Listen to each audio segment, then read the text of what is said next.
मसीह में मेरे प्यारे भाई बहनों, आप सभी को मेरी ओर से प्यार भरा सलाम। मैं हूं आपका भाई मसीह में। मेरा नाम है वारिस खान और मैं अफ़गानिस्तान का रहने वाला हूं। आज मैं आप सभी के सामने इसलिए आया हूं ताकि अपने जीवन की सच्ची घटनाओं को आपके सामने रख सकूं और आपको उत्साहित कर सकूं कि कैसे परमेश्वर लोगों के जीवन में कार्य करते हैं। Grow up in the Islam and the Imam family. मेरा जन्म एक कट्टर मुसलमान परिवार में हुआ था। मेरे पिता इमाम थे और मेरी माँ मुझे बचपन से ही कुरान सिखाती थी और मुझे बड़ी छोटी उम्र में ही उन्होंने मदरसे में भेज दिया था। जब मैं 5 साल की उम्र का था तो उसी समय से मैंने कुरान पढ़ना और कुरान को सीखना शुरू कर दिया था। और जब मैं 11-12 की उम्र तक आया तो उस समय मुझे पूरी कुरान मुँह ज़बानी याद हो गई थी। मैंने पूरी कुरान को रट लिया था, सीख लिया था इसे अपने आप। मुझे बचपन से ही मदरसे में इसलिए डाल दिया गया था क्योंकि मेरे माता पिता चाहते थे कि जब मैं बड़ा हूँ तो मैं बड़ा होकर एक अच्छा इमाम बनूँ। हमारे जितने रिश्तेदार हैं, हमारे ख़ानदान के अधिकतर लोग इमाम थे और वो चाहते थे कि बड़ा होने के बाद हमारा बेटा भी एक अच्छा इमाम बने। और इसीलिए मुझे 5 साल की उम्र से ही कुरान पढ़ाना और लिखाना शुरू कर दिया था।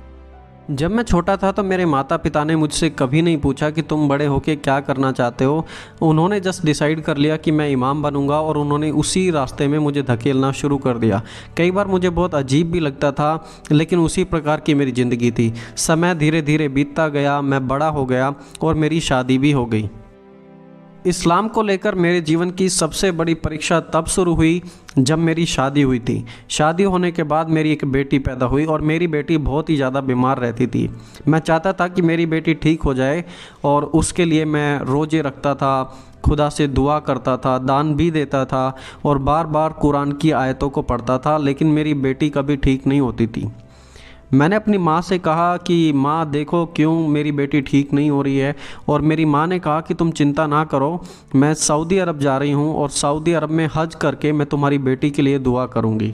मेरी माँ मेरी बेटी के लिए दुआ करने के लिए सऊदी अरब में भी गई। वहाँ पे जाके उन्होंने मेरी बेटी के लिए दुआ की, बलिदान भी चढ़ाया और वहाँ से बहुत सारी कुरान की चीज़ें, मालाएँ, अलग अलग तरह की चीज़ें वो ख़रीद के भी लेके आई ताकि मेरी बेटी चंगी हो सके उन चीज़ों को घर में रखने से। लेकिन उन सब चीज़ों को इस्तेमाल करके भी उसके जीवन में कोई फ़ायदा नहीं हुआ। वो अभी भी बीमार थी, परेशान थी। But it did not do any good. For she become better? No, she become more worse. जैसे जैसे मेरी माँ की दी गई चीज़ों को मैं इस्तेमाल करता था तो मेरी बेटी और ज़्यादा बीमार होती थी। वो हमेशा ऑक्सीजन पर रहती थी, उसके नाक में हमेशा ऑक्सीजन लगी होती थी। जब वो स्कूल में जाती थी तो स्कूल में भी टीचर को हम एडवांस में दवाई देकर रखते थे। इन केस अगर मेरी बेटी को कुछ हो तो स्कूल में ही टीचर मेरी बेटी को दवाई दे देती थी। इतनी बुरी कंडीशन थी मेरी बेटी की। अपने जीवन को इतनी परेशानियों में देखकर मेरे मन में बहुत सारे सवाल उठने लगे। मैंने अल्लाह से कहा कि अल्लाह, मैं तो बहुत ही ज़्यादा दुआ करता हूँ, मैं तो रोज़े भी रखता हूँ, मैं तो दान भी देता हूँ, मेरे परिवार के लोग हज करने भी जाते हैं और मैं दुआएं भी कर रहा हूँ, कुरान भी पढ़ रहा हूँ, इवन मैं बचपन से कुरान पढ़ रहा हूँ। फिर आप मुझ पर रहम क्यों नहीं कर रहे और मेरी बेटी को क्यों नहीं ठीक कर रहे?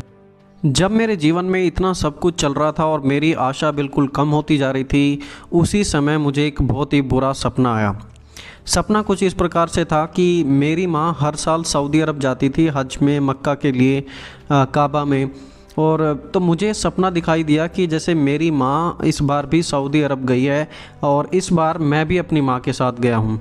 जब हम हज कर रहे थे वहाँ पर तो मुझे दिखाई दिया वो जो काला सा पत्थर रखा होता है, उस काले पत्थर के वहाँ पर मुझे सपने में दिखाई दिया कि कुछ चीज़ हिल रही है। एक कपड़ा था आगे और कपड़े के पीछे कुछ छिपा हुआ था। मुझे कुछ अजीब सा लगा तो मैंने जाकर उस कपड़े को हटाया और मैं बिल्कुल हैरान हो गया।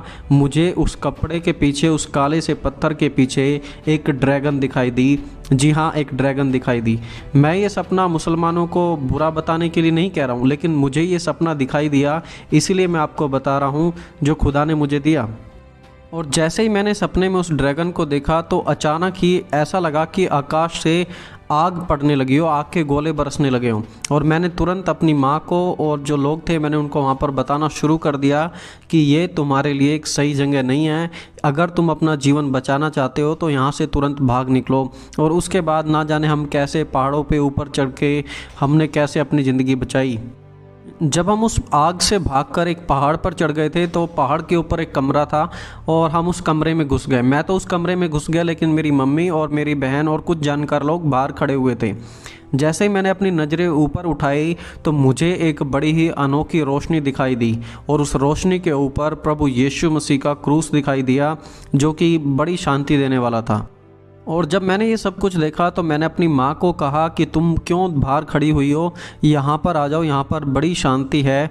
और मेरी माँ ने अंदर आने से मना कर दिया। मेरी माँ ने कहा यह तो ईसाइयों की जगह है और ये लोग काफिर है, मैं इनकी जगह में नहीं आऊँगी। मैं ये सपना देख ही रहा था कि 2 बजे के करीब किसी ने मेरे दरवाजे को खटखटाना शुरू कर दिया, जिसकी वजह से मेरी नींद खुल गई। मैं दरवाजे पर गया और मैंने देखा कि मेरे छोटे भाई घर पर आए हुए थे। मैंने कहा कि रात को आने का क्या कारण है, और उन्होंने कहा कि मुझे आपको कुछ बताना है। और उन्होंने खबर दी कि अब हमारी माँ नहीं रही, हमारी माँ चल बसी हैं। और मुझे तुरंत याद आया कि मैं अपनी माँ को सपने में बुला रहा था क्रूस के पास, कि तुम क्रूस के पास आ जाओ, इस क्रूस के पास सुकून है और यीशु मसीह के पास शांति है। और क्योंकि मेरी माँ ने वहाँ पर आने से मना कर दिया, उसी रात उनके साथ कुछ हुआ था। जब मैंने ये सुना तो मैंने तुरंत इंजिल निकाली और मैं इंजिल पढ़ने लगा और साथ ही साथ अपनी माँ के बारे में सोचने लगा। फिर मुझे बार बार एक आवाज़ सुनाई देने लगी कि बाइबल को लेकर आ और बाइबल को पढ़, बाइबल को अपने घर में लेकर आ और बाइबल को पढ़ना शुरू कर। और जब मैंने इस वचन को पढ़ना शुरू किया तो मैं रोने लगा, क्योंकि बाइबल में मुझे ऐसे लगा कि ये परमेश्वर का प्रेम पत्र है। क्योंकि मैंने कुरान में, मदरसे में ऐसा कभी भी नहीं सीखा था प्यार प्रेम के बारे में जैसा पवित्र बाइबल सिखाती है। और मैंने पवित्र बाइबल को अपने दिल से लगा लिया, अपने हाथों के नीचे रख लिया कि मैं इसे कभी नहीं छोड़ूंगा आज के बाद। अब क्योंकि मेरे जीवन में इतनी सारी घटनाएं घट रही थी, मेरी माँ चल बसी हैं और मेरी बेटी बीमार है, मैं बहुत ही ज़्यादा परेशान हो गया था कि खुदा एक सपना आया और उसके बाद मेरे साथ ये सब कुछ क्या हो रहा है। मैं मुंह के बल गिर गया, मैं रोने लगा कि मुझे बताएं सच्चाई क्या है। मैं सच्चाई को जानना चाहता हूँ, नो मैटर कि बाद में क्या हो या क्या ना हो मेरे साथ, लेकिन आज मैं सच्चाई को जानना चाहता हूँ। तो मैंने अपना एक हाथ तो बाइबल पर रखा और अपना दूसरा हाथ कुरान पर रख लिया। मैंने कहा बाइबल सच्चाई है या फिर कुरान सच्चाई है, आप ही मुझे बताएं। और थोड़ी देर बाद मुझे ऐसा लगा जैसे मेरा हाथ, जो हाथ मैंने अपना बाइबल पर रखा था, वो हाथ बहुत ज़्यादा गर्म होने लगा। ऐसा लगा कि उस हाथ के ऊपर किसी ने दूसरा हाथ रख दिया है। और फिर मैंने कुरान पे से अपना हाथ हटाया और मैंने बाइबल को अपने हाथ में ले लिया। उस दिन के बाद से परमेश्वर की अलौकिक शांति मेरे मन में, मेरे दिल में, मेरे जीवन में रहने लगी। मैं खुश व्यक्ति बन गया। मेरी बेटी जो सालों से बीमार थी, वो धीरे धीरे करके कुछ ही दिनों में बिल्कुल ठीक हो गई और फिर दोबारा कभी बीमार नहीं हुई। मैंने पवित्र बाइबल को पढ़ना शुरू किया और खुदा के इस कलाम ने मेरे जीवन को बदल कर रख दिया। मेरा एक छोटा सा संदेश आप सभी के लिए, खासकर मुसलमान भाई बहनों के लिए, कि यीशु जिंदा खुदा है।